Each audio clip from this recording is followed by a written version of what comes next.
Bismillah, ketemu lagi. Video kali ini kami dedikasikan untuk Oppo, sebuah brand yang selama 2 tahun belakangan sangat jarang kami ulas, dan untuk menembus itu kami sudah membeli sendiri smartphone terbaik mereka saat ini.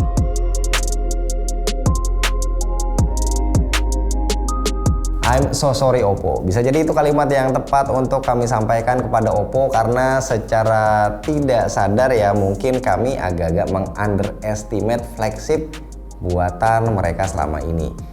Berawal dari Fahmi yang udah bosan pakai Pixel 4a 5G, dia menggoda gua buat ngelepas Pixel 5 biar bisa dia pakai karena gua nggak tega, akhirnya ya udah gua relakan Pixel 5 dia yang pakai, tinggal gua yang bingung nyari gantinya. Sempat mau beli flagship non resmi, tapi kondisi ekonomi lagi prihatin selama pandemi, gua berubah pikiran, pengen beli yang resmi aja. Entah kesambet apa, akhirnya gua iseng beli ini, Find X3 Pro. Mungkin karena selama ini gua nggak pernah pakai flagship Oppo, akhirnya gua jadi penasaran pengen beli karena memang belum pernah nyoba sama sekali. Nyari sana sini nggak terlalu banyak yang jual di e-commerce, akhirnya gue lari ke Erafone, tapi karena belum berani nge-mall, gue mesennya online ya via eraspace.com, atau kalau butuh cepet bisa via WhatsApp juga. Dan setelah pakai 3 kata untuk smartphone ini ternyata sangat bagus. Sebenarnya smartphone flagship seperti inilah yang memang kami cari. Ada 3 hal menyenangkan yang membuat kami akhirnya betah menggunakannya. Adalah sistem operasinya yang di luar dugaan. Terakhir kami ingat 1 atau 2 tahun lalu ya, ColorOS adalah UI yang gesit tapi tampilannya cenderung mengikuti iOS ditambah fitur gimmick yang terlalu banyak. Nah, kami langsung shock begitu mencoba Find X3 Pro. Kami cek versi ColorOS-nya ini adalah 11.2 berbasis Android 11 dengan security patch Juli 2021. Ini udah update banget terbaru. Tampilannya juga kok ya sudah berubah drastis ya. Jadi seperti OxygenOS yang mengarah ke Android murni. Tentu ini merupakan kabar baik untuk kami yang selama ini cukup sering menggunakan Google Pixel dan juga OnePlus. Di ColorOS pun sudah ada Google Feed News, icon-iconnya tidak norak, disertai kustomisasi yang menyenangkan.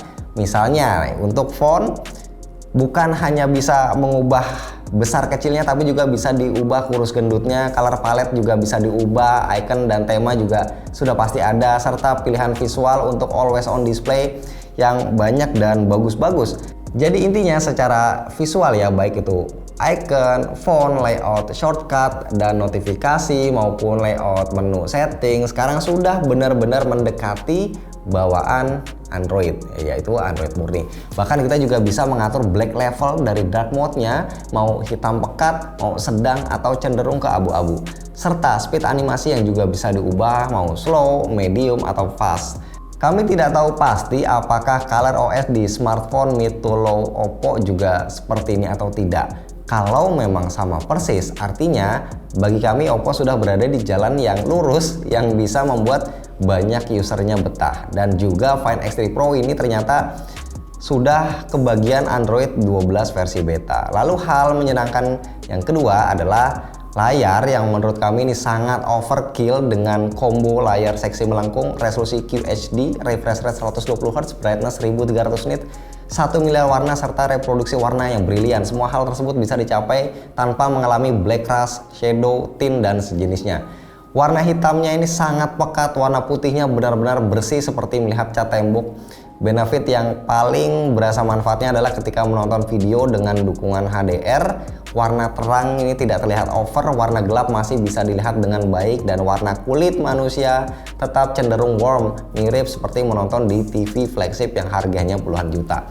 Nah, yang sedikit menjadi concern adalah fitur dynamic refresh rate. Bisa mengatur otomatis ya, kalau nggak salah antara 5-120 Hz. Kami lebih suka kalau Oppo memberikan opsi bisa pilih full 120 Hz atau dynamic 120 Hz. Karena terkadang kami merasakan adanya penurunan refresh rate yang cukup signifikan ya. Misalkan ketika membuka YouTube, membuka Instagram itu tidak high refresh rate, tidak 120 Hz, walaupun memang benefitnya baterai jadi lebih awet. Nah, lalu yang ketiga yang membuat nyaman adalah kamera, karena Find X3 Pro ini punya 2 lensa utama, bukan cuma satu, ada 2 lensa IMX766 sebesar 50 MP, yaitu sebagai lensa wide, satu lagi sebagai lensa ultrawide. Jadi bisa dibayangkan ya betapa overkill kameranya karena punya lensa wide dan ultra wide yang sama kualitasnya. Untuk lensa telefoto juga ada tapi hanya 13 megapiksel saja dengan 2 kali optical zoom. Lalu ada satu lagi lensa yaitu lensa gimmick tapi ini sangat anti mainstream. Jangan disamakan dengan lensa gimmick seperti depth atau makro biasa karena ini adalah lensa mikroskop.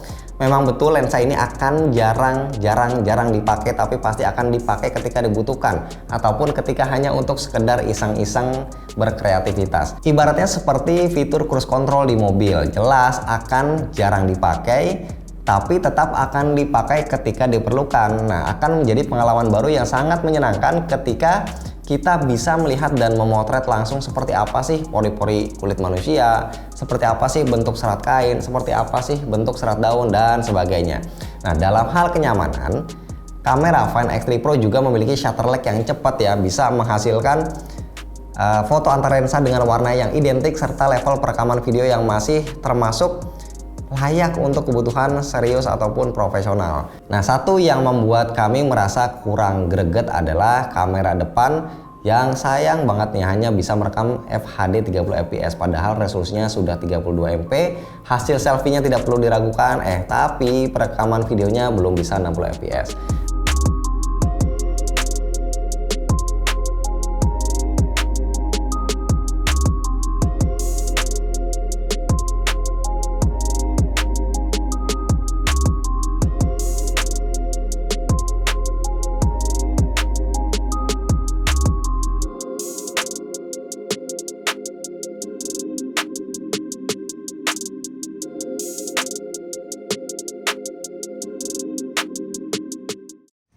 Perekaman video 4K 60 fps.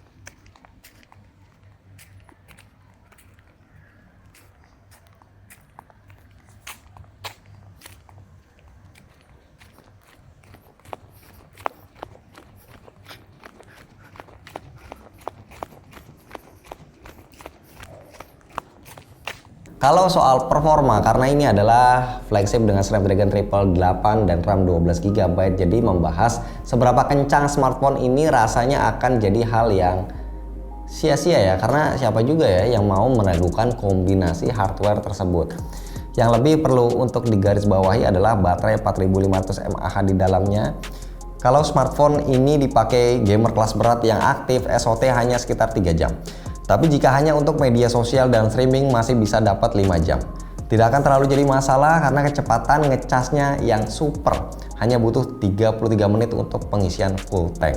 Lalu kalau bicara desain, kami banyak melihat komentar miring yang bilang kalau desainnya ini mirip brand sebelah. Nah, dibilang sama persis jelas tidak, tapi dibilang terinspirasi ya mungkin bisa jadi. Bagi kami desain Find X3 Pro terlihat cukup sederhana dibanding smartphone flagship belasan juta kebanyakan. Tidak ada hal yang terlalu mencuri perhatian kecuali pada bump kamera yang menonjol dengan konsep unibody. Butuh proses yang cukup rumit untuk bisa mewujudkannya. Intinya kami melihat desain backdoor dari Find X3 Pro seharusnya bisa dibuat lebih menarik dan lebih berkarakter dari ini. Selain itu, pilihan casing third party-nya ternyata juga tidak terlalu banyak, jadi agak-agak susah ya nyarinya.